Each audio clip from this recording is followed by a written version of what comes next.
উপস্থিতি দীর্ঘ 16 বছরের জুলুম নিপীড়ন থেকে জাতি মুক্তি পেয়েছে।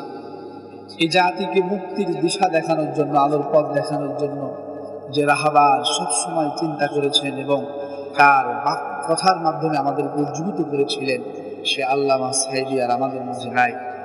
এই মাসে গত বছরই তিনি পৃথিবী থেকে বিদায় নিয়েছেন সালেম সরকারের জুলুম নিপীড়নের শিকার হয়ে। উপস্থিতি আল্লাহ সুবহানাহু ওয়া তাআলা আল্লামা সাঈদী সাহেবকে দিয়ে গিয়েছেন। যদি তিনি আজকে থাকতেন, তিনি আমাদের মধ্যে খুশি হতেন। আমরা আল্লামা সাঈদীর জন্য নতুন 24 স্বাধীনতার 2 দিবসে আমরা আল্লামা সাঈদীর জন্য দোয়া করছি। আল্লাহ তাআলা যেন আল্লামা সাঈদীকে জান্নাতুল ফেরদাউসের মাকাম দান করেন, শহীদ হিসেবে কবুল করেন। আপনাদের কাছে উদাত্ত আহ্বান থাকবে, আল্লামা সাঈদী তার গোটা জীবনকে উৎসর্গ করেছেন যে ইকামতে দ্বীনের জন্য।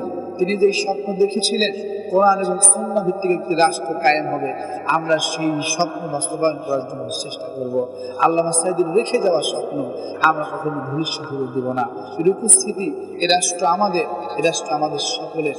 এই জন্য এই রাষ্ট্রে যাতে করে আর কোনো দুষ্কৃতি, আর কোনো আলেম এইভাবে কারুদ্ধ জীবনযাপন করিয়ে শহীদ করতে না পারে, আর যেন কোনো মাজলুমকে গুলিবিদ্ধ করে দুনিয়া থেকে বিদায় করতে না পারে, আর যেন কোনো জালেম স্বৈরাচার যেন এই রাষ্ট্রে দাঁড়াতে না পারে, আমরা সকলে সেই বিষয়ে ঐক্যবদ্ধ হব।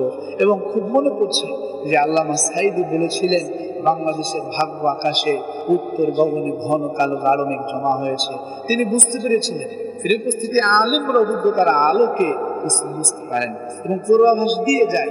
আলেমেদের সেই ভবিষ্যৎবাণী আলহামদুলিল্লাহ সত্য হয়েছে।